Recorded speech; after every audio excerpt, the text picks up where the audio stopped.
Hello everyone and welcome to my podcast Die Leichtigkeit der Kunst. My name is Claudia Linzel and today I'm inviting you to join a very special journey aboard the Green Train, a night train full of gestures. Curated by Finnish artist Nina Backman, known for the Silence Project and the initiative A Million Trees to Finland. In our last episode with Nina, silence was at the center. Today we shift into movement, from Berlin to Amsterdam to Landgut Wellner, through the night, through thoughts, through plantings, through encounters. The Green Train connects art, climate and community, not in a theory but in practice. Trees are being planted, voices gathered, connections formed. I had the opportunity to travel with the train, to listen and document moments. With Mariela Salerno from European Sleeper aboard, with soundbites from Mediamatic in Amsterdam, where saplings were handed out, and at the Wellner estate, where we planted trees and spoke with director Bram Opdam and artist Gerbrand Burger. Many kilometers, many perspectives. And now Nina Backman guides us through the idea and realization of this unique project. So let's board, listen and reflect together. Dear Nina, before we talk about the Green Train, where did this journey begin for you? I just one day had an idea, and we were already then planting trees together with museums and as an artistic practice. And then I thought how to connect few of the cities that we were doing a project, and thought like that train would be a natural way of doing that. And I also thought that it would create conceptual frame for the project to connect places like that. And since it is a sustainable way of traveling, and especially in Europe, I think train lines are growing and people are doing that more. I just had this idea and just felt so simple and so perfect as why has it not been done before? Can you remember the moment when this idea became a project? Yeah. Yes, I can remember. It was in 2023 already. And because I first offered it to the Finnish train company, the VR, but they did not want to do it. And many people also told me that it's too complicated, that you can't bring trees to train. There are health and safety issues, etc.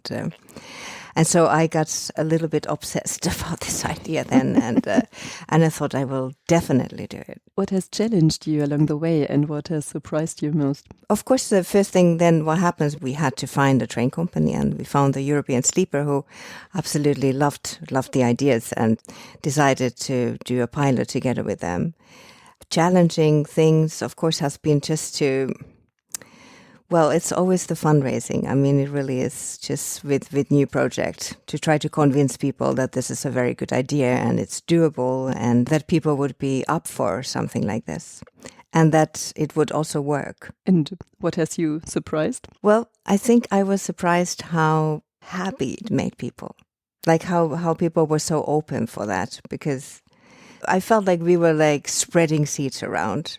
And for something positive and good in the literal sense, but also in other ways with changing ideas and creativity and connection. And it was just so overwhelmingly positive. I still remember the young man in the restaurant before the trip started. Yeah, exactly. I remember that as well. Mm-hmm. I was so surprising. And they were from Korea. Mm-hmm, mm-hmm. Yeah, they were from Korea. And he also told me afterwards that because he was traveling around Europe and his favorite place was Finland. And so he was very happy to have a Finnish tree because we had Finnish trees also with. So, yeah, so all these funny connections happened. Yeah. If you could freeze one moment of this journey, which one would it be? I think I would freeze the nighttime conversations. Oh, yes, me too. I think that's something that I would really... I felt like it was very special. Mm-hmm, mm-hmm. Yeah.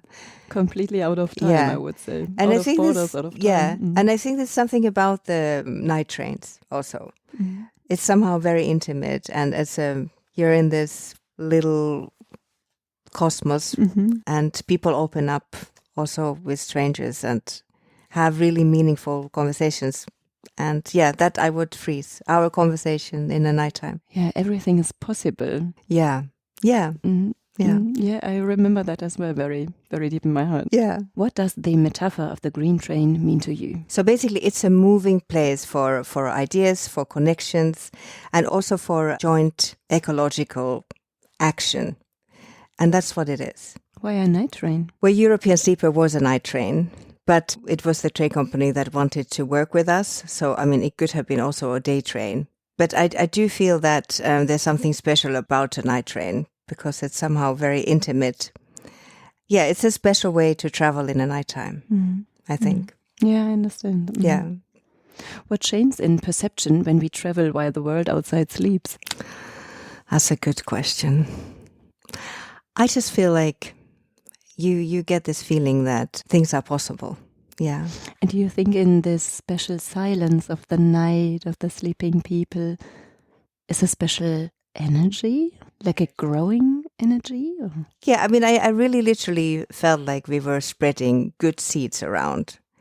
And I think such place as the sleeper train and to traveling in the nighttime with a bunch of strangers is a very fertile ground for new kind of ideas. And we were planting something good for the environment. And I hope that this created a kind of spark of inspiration and new thoughts and ideas and connections. And that's my image of it. Nice metaphor. Yes. Yeah. Also, of course, a big part of creating the program to train is that there are so many projects doing very similar kind of work. Mm-hmm. And I think that it's very important that we connect all the hubs which are happening around and try to strengthen the green network within Europe. Interesting, because what role does Europe play in your thinking as a place, as a project, as a responsibility? Europe, for me, is both canvas and network.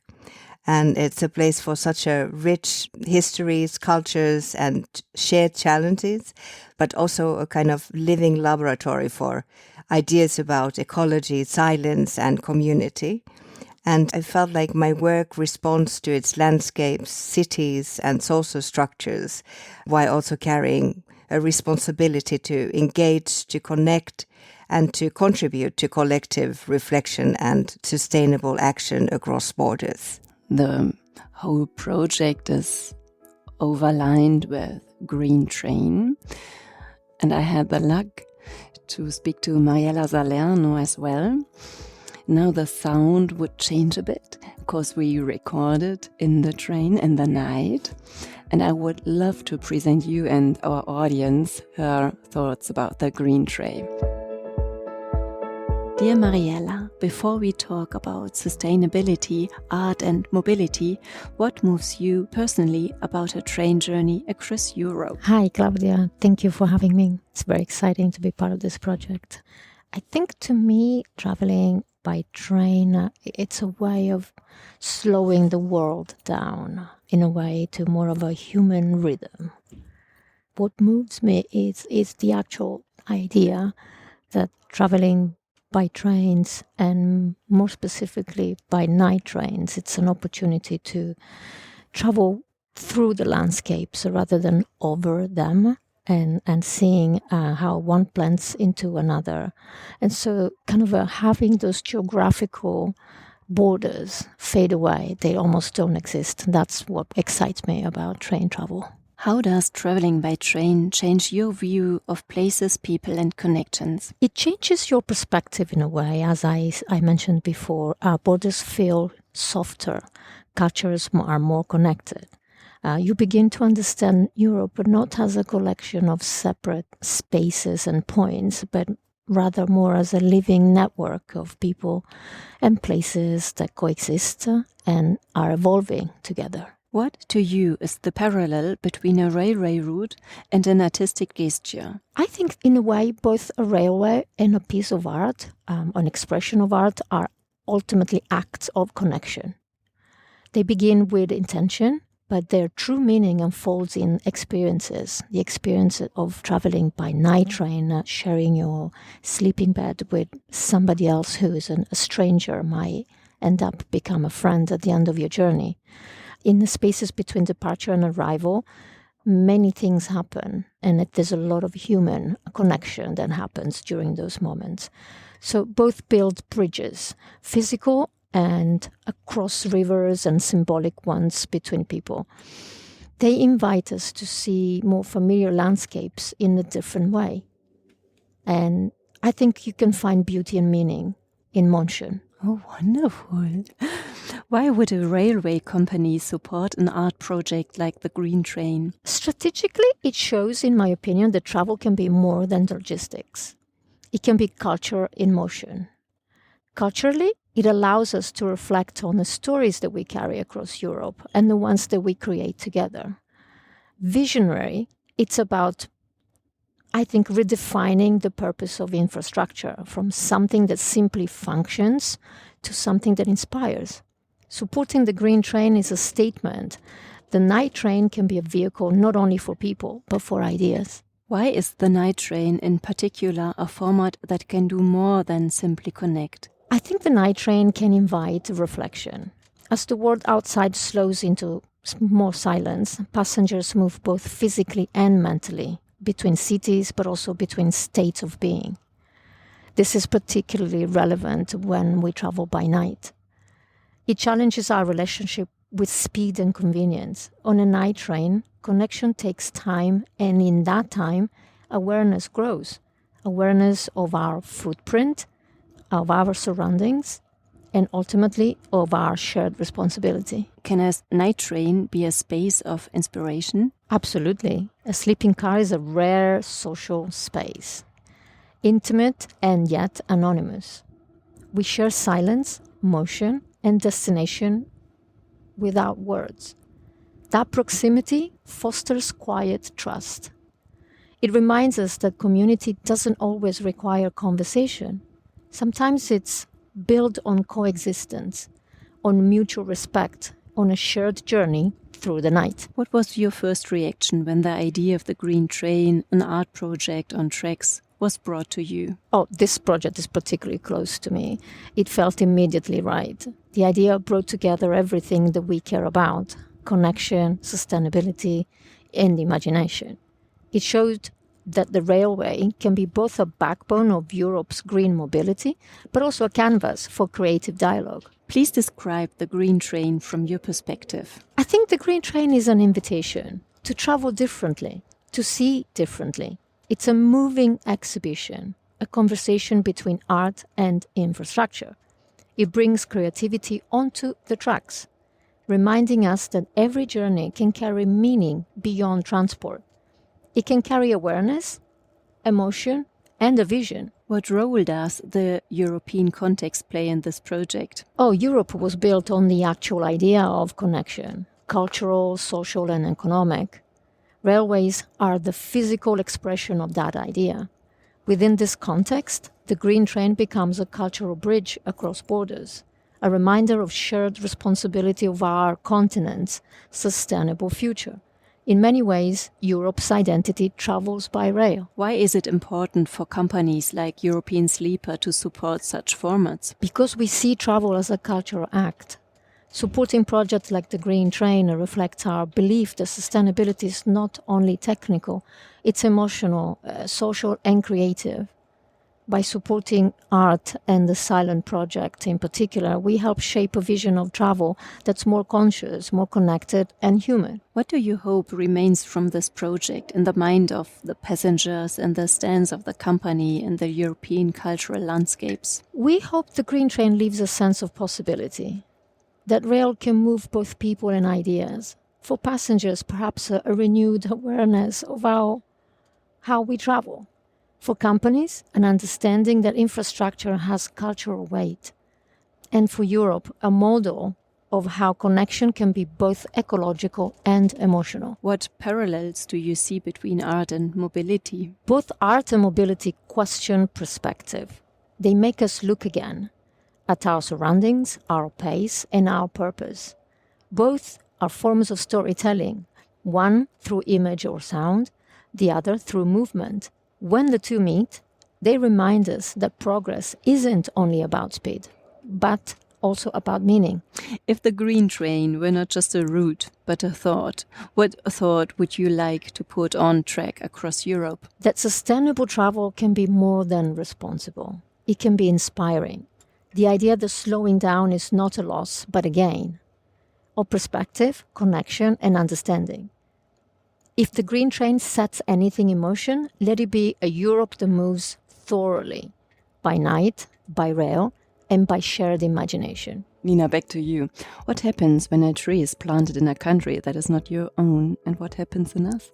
Well, first of all, I had trees from Finland in a train, but we also had local trees, and trees don't really like to travel. So they prefer to stay near their own environment.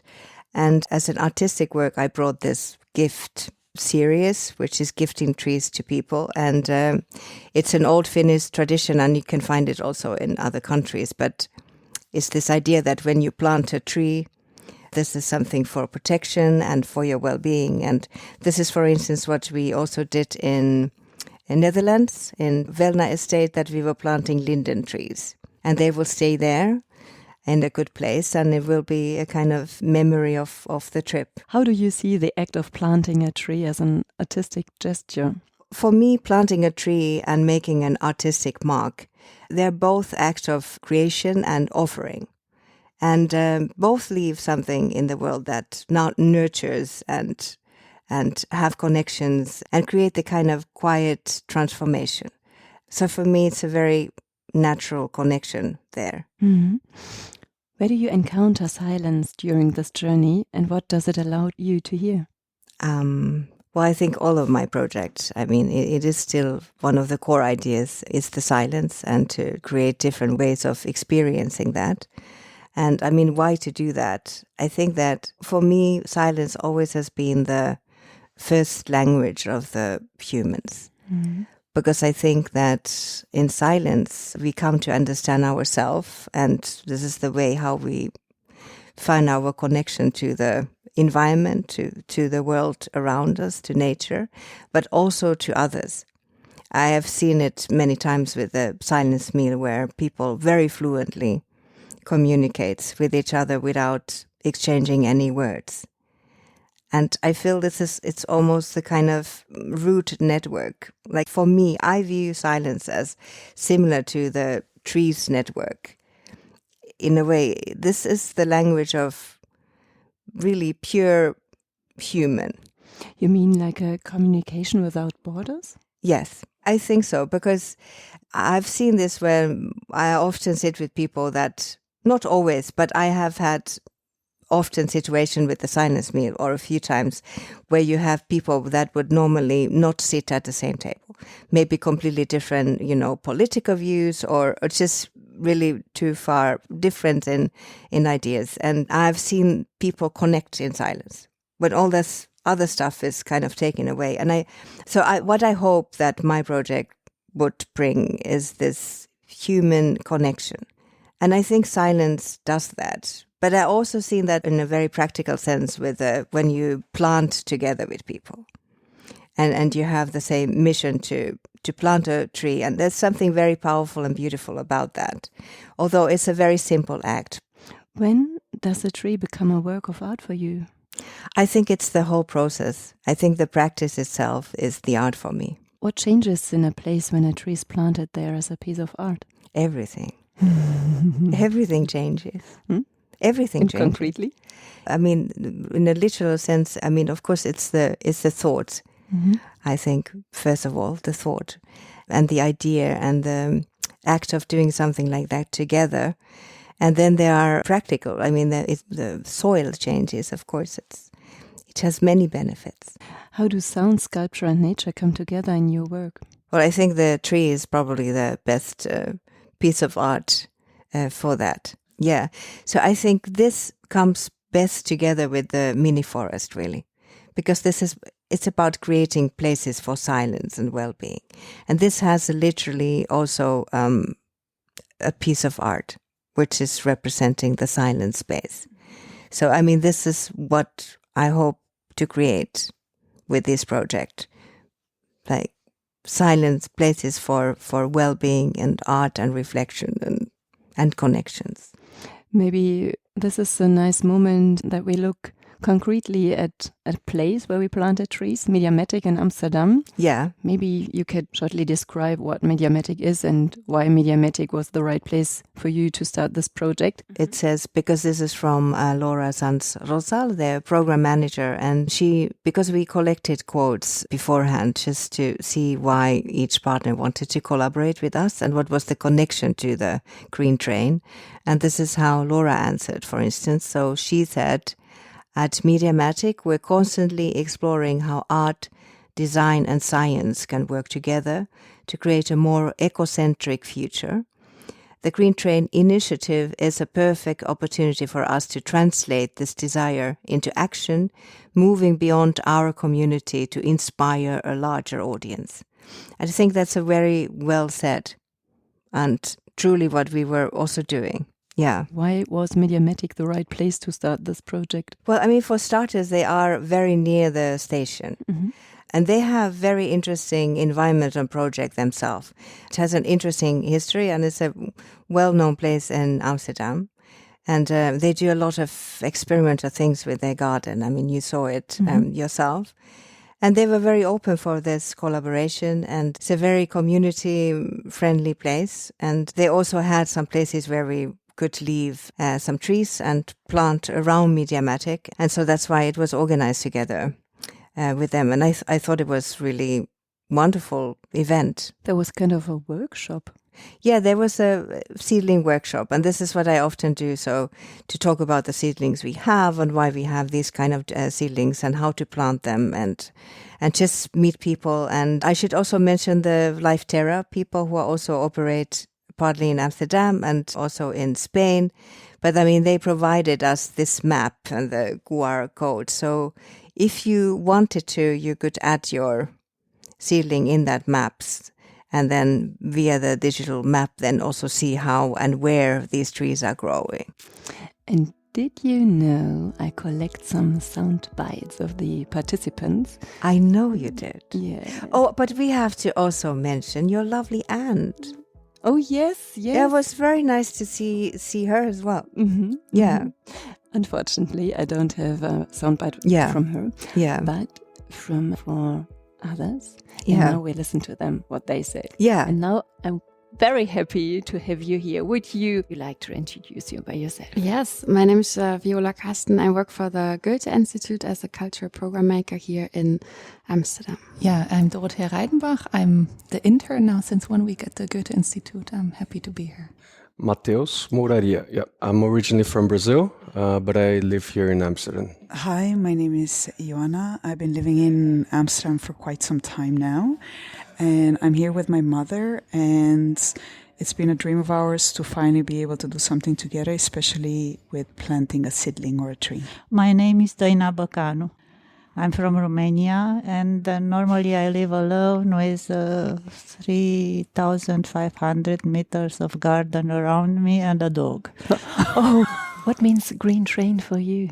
I understand the Green Train as an action to connect different cities in Europe and maybe across the globe, where we can connect trees as an imaginary or actually a real tool for climate action and really regenerative actions that we need so bad in this planet right now. I'm guessing just a world connected of possibilities and initiatives around the world of turning my mom's dream into reality, maybe? No borders. No borders. I don't think that there's any borders except the ones that human beings are creating. Mm-hmm. Yes. We all breathe the same air. We all, basically inhabit the same planet. We are here at Mediamatic. Could you explain Mediamatic in your words? Yeah, Mediamatic is a very progressive art where different art initiatives connecting art to nature and to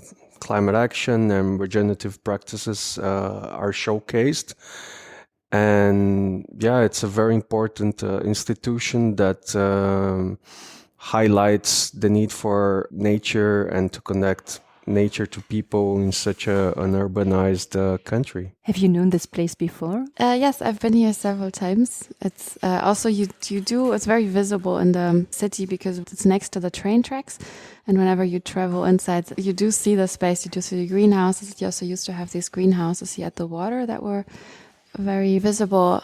And I've been here to some interdisciplinary artist dinners. I've been to a theater play for chickens, where you were the audience. The theater play was not made for you, but for the chickens. It's very interdisciplinary. It's very playful.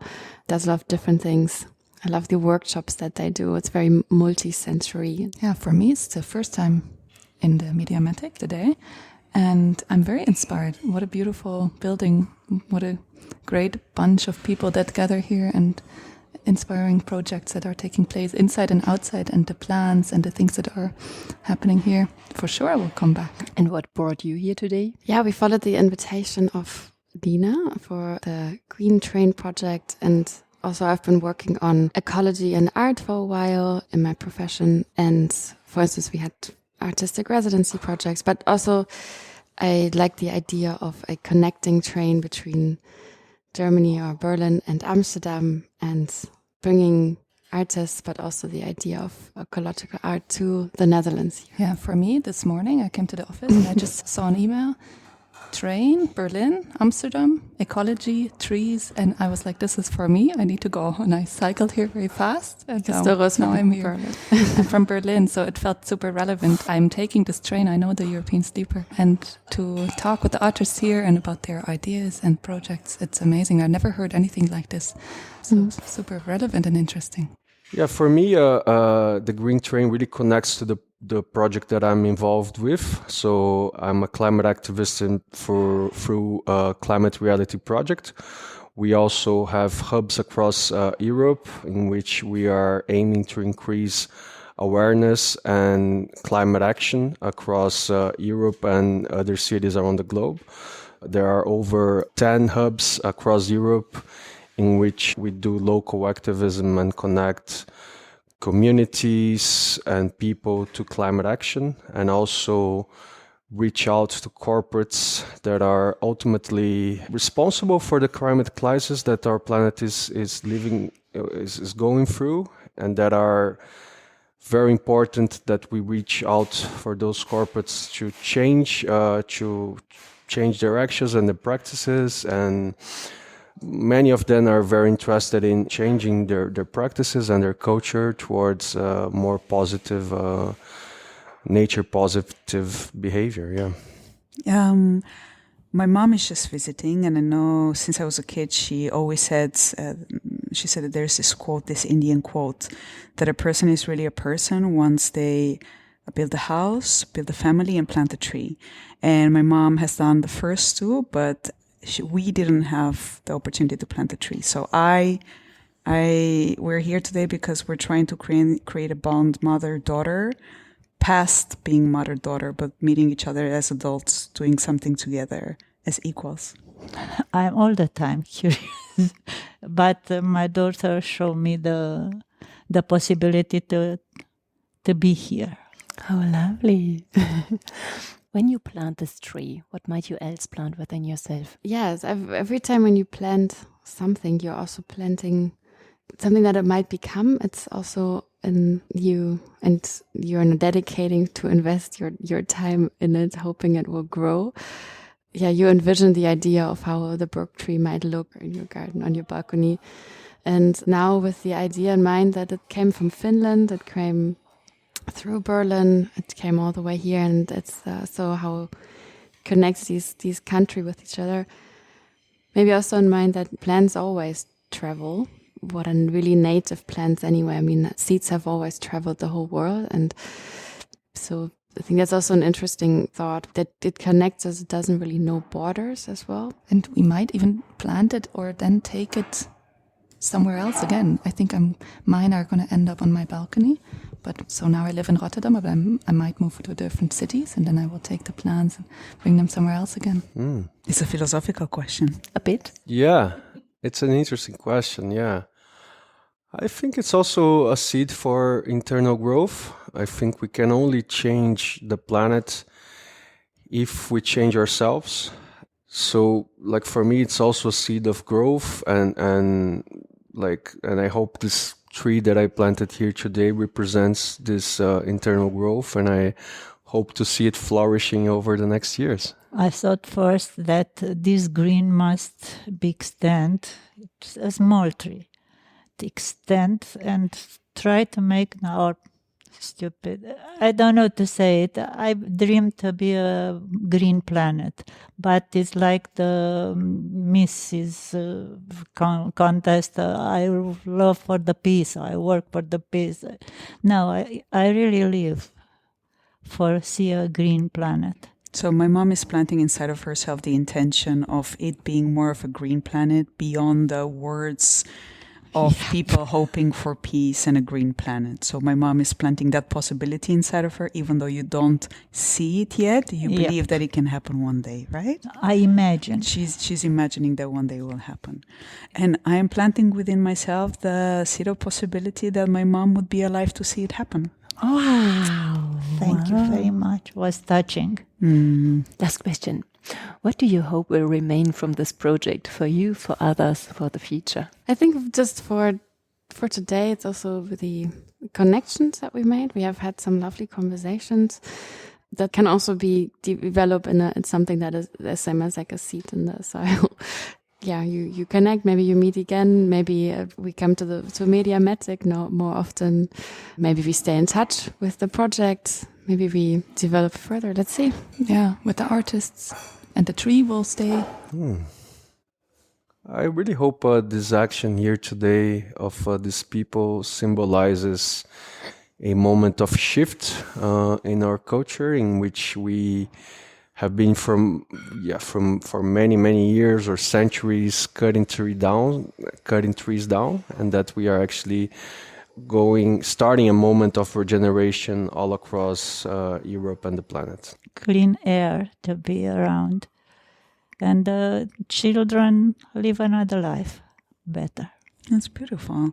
I think for me, it's also the accountability of a lot of people do not take initiatives because they don't know how to do things and they don't want to do it alone. So what I take from this is seeing that we can actually contribute. We have something that we're doing with our own hands. And even if it doesn't seem like a lot, we are contributing to a better world, right? The first step. Thank you. Thank you very much for sharing your time with me. And thank you. Thanks me too. Thank you so much for having us. Thank you for the interview as well. It has been very nice. You're very welcome. Okay. And now from Amsterdam, we directly go to the forest, to the thinking forest, to Landgut Wellner.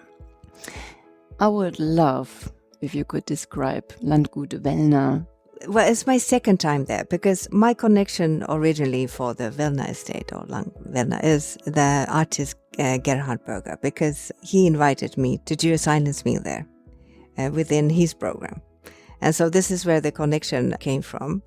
But I think the Wellner itself, I mean, it's an incredible place. And it's a kind of combination of so many things. I mean, they have these beautiful little houses for silence retreats. They have interesting holy places there, archaeological foundings, and I just find it a very magical, beautiful place. And I think that they're trying to do something a bit different. And I think they have an interesting way of connecting very different kind of perspectives, because it is also a business that they run. Interesting people, beautiful place. Good food. Good food. Oh my God, that was also wonderful catering. Yes. I also collected some sound bites here, and I think we listened to Bram Opdam and Gerwan Burger, what they said. Yes, that's very good. Yeah. So yes, I was very happy about that connections, and also it was important to me that we plant some bigger trees and that we have a very special place for them, and that's what we did with the linden trees. I didn't knew that young trees are so heavy. Yes, they were heavy. Yeah. They were very heavy. Yeah. I agree. I would say 50 kilos or something like that. I don't know. It was hard work. Well, yes, they prepared quite a lot for us, but we did that. Okay, let's now listen to Bram and Gerbrand. My name is Bram Opdam. My role for Landgoed Welna Estate is the director. I've been here since 2019. About me, my professional practice has been a balance between what I call soul and business. So I love to work at places where there is a balance to be found between the economic reality and a social or ecological challenge. And Landgoed Welna has a beautiful challenge there. I'm a father of 3 kids. I live on the east side of the Netherlands now. I used to live in Amsterdam. I have a background in digital. I used to own a digital company. And around 2018, I made the switch to a green path after becoming cynical about the digital world and having a climate depression. It was time to look for work where I could do things that have an influence and that really change something. And then Landgoed Welna came along with actually a perfect position for that. Was it a hard step to leave the digital world? It took me quite a while, but once the decision was made, things moved pretty smoothly actually. What happened to you? Well, how far do you want to go back? 50 years ago. My digital career started with inspiration back in 95 when the internet was just coming to the Netherlands. I worked in the e-culture and the digital domain in Amsterdam, and there was a lot of optimism about the future of digital, about the online world, how it would change society for the good. And from that initial spark of inspiration, I started an agency where we would use this digital revolution to make the world a better place. Just plain and simple. Most of our clients had also a social goal, or in education or science or culture. We also had some commercial clients to pay the bills. But around 2012, I think 2013, things started to shift. The online world was more centered around big corporations. It became big business. The advertising model of Google was introduced, and it started to be more and more about attention and not about changing the world. And before 1995, what influenced you? Ooh, that's way back. I grew up in a community of a few families living together. So that was a very interesting youth there.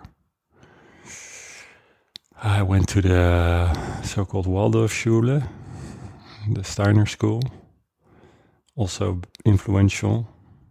I come from a big family. I have 3 brothers and a sister. And one of the most impactful things I did was after mid-school, I worked on a sailing ship for about a year in the Caribbean, where we used to transport goods by a sailing vessel, a sailing ship.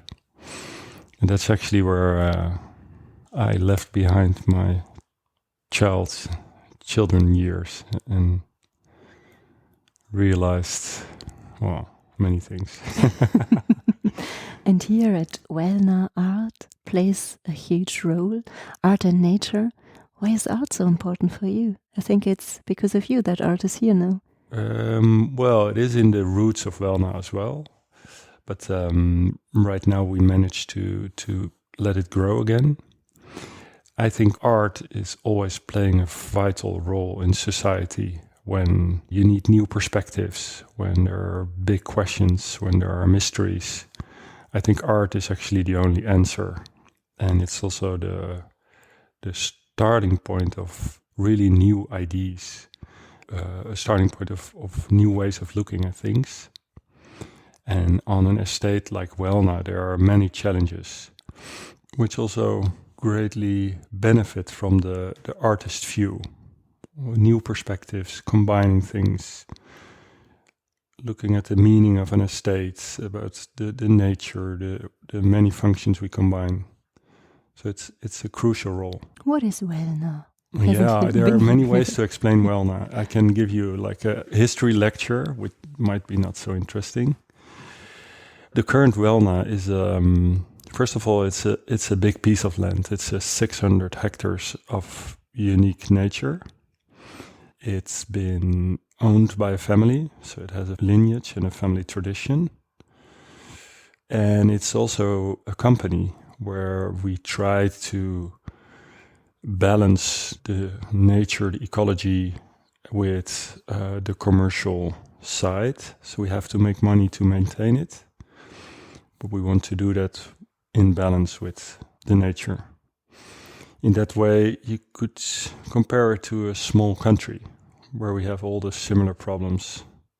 We have people living here, we have people visiting, we have governments, we have local governments, we have a lot of rules, but we want to try new things. We have nature to take care of, which is quite under pressure of climate change and all kinds of other influences. We have our lumber business, so the wood that we harvest and sell, and we make products on the estate. So it's a little country where a lot of different things happen. And why do you like it to be here, to be director of Wellner? Well, I never envisioned me as someone being in this role. It kind of happened. After selling my company, I was asked in the board to more like a supervising role. And then the organization was in a bit of turmoil. And then I offered to be the director for a year, kind of clean up. But then I saw how perfect mix of things this was.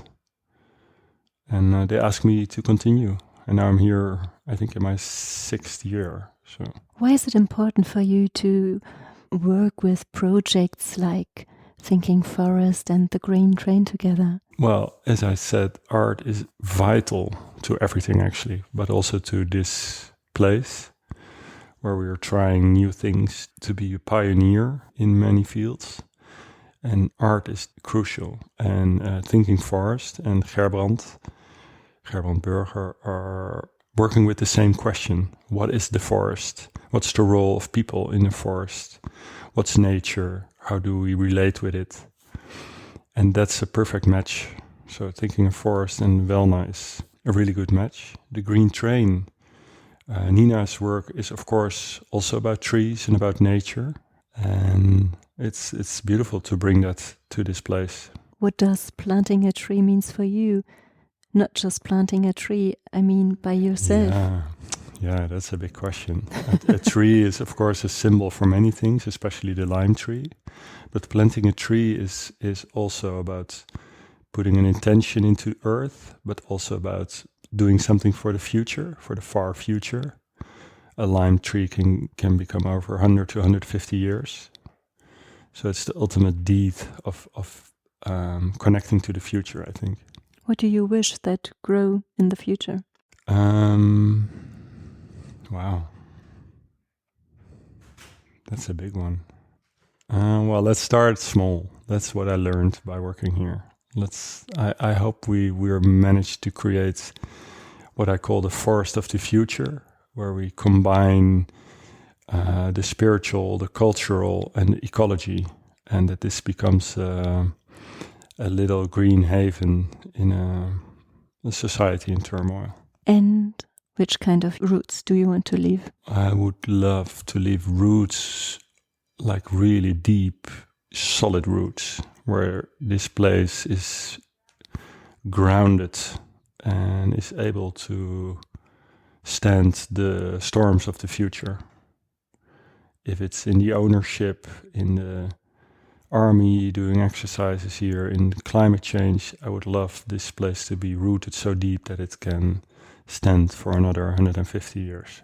And I'm so happy that you rooted a bit here in my podcast. Thank you. Die Leichtigkeit der Kunst. What does lightness mean to you?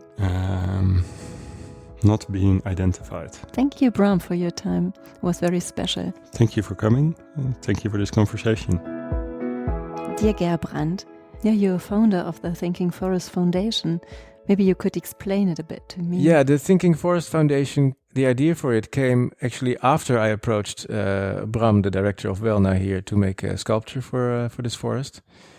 Because it took some years for all the stakeholders here in Velna to align on this project. So in the meantime, I started thinking more about wood and where it comes from, and how it could, sort of a larger project involving other people and collaborations, how that could become part of my practice as an artist. So to expand my studio practice into the forest, so to speak. Why is wood so important for you? Well, I think because wood is so important for humanity.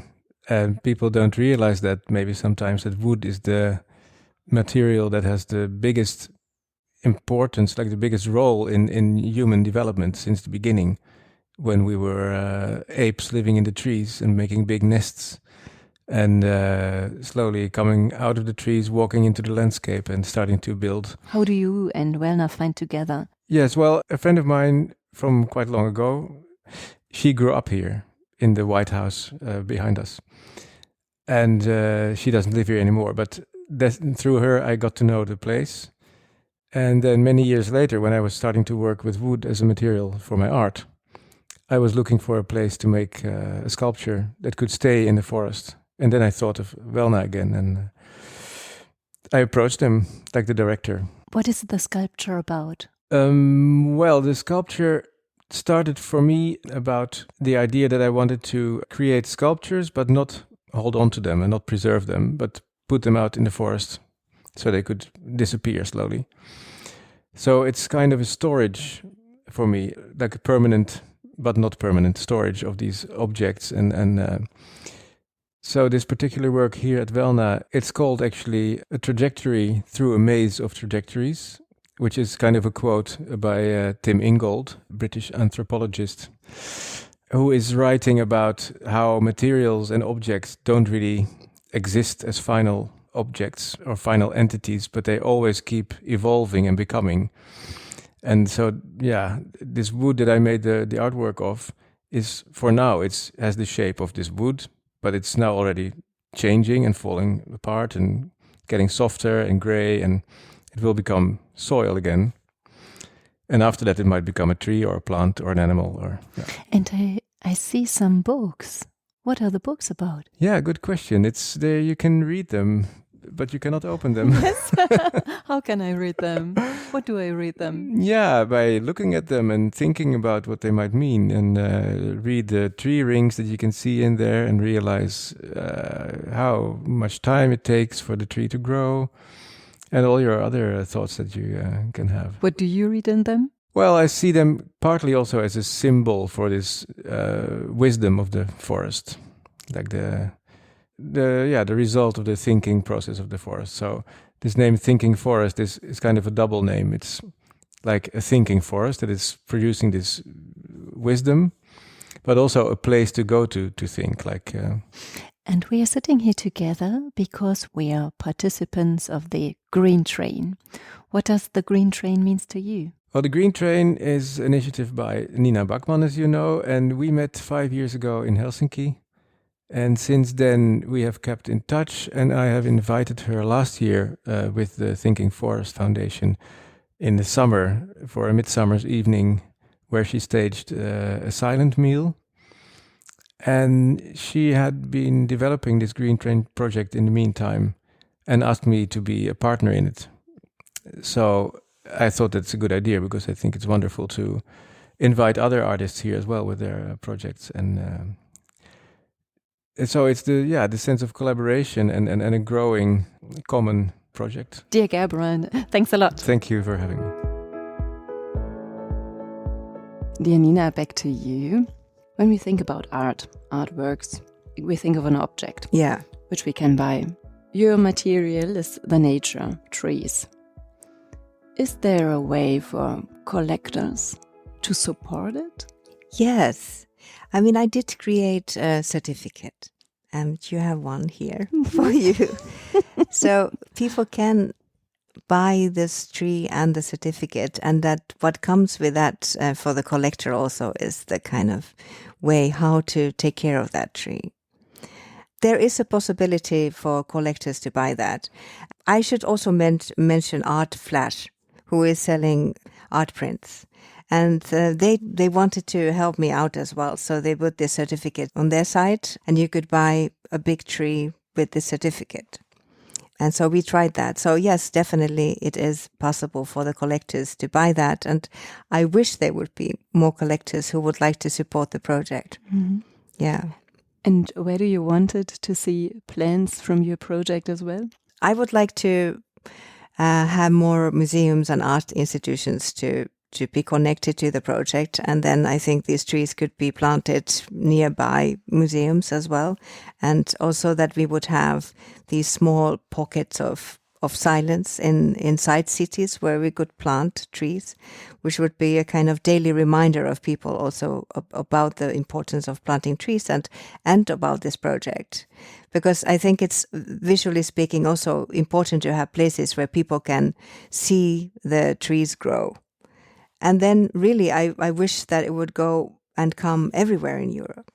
I mean, we have now some Australian people who also got in contact with me and were asking and saying, wow, this is inspirational. We would like to do something like that in Australia. So I think that, the potential is there too. Do you think nature is more worthwhile for a lot of people when it's called out? Maybe art is a way to shine a different perspective to the importance of our nature. Maybe it inspires people to pay more attention. I think we should not take our nature for granted. And I view it like that the biggest threat and the biggest danger we have at the moment is the climate change.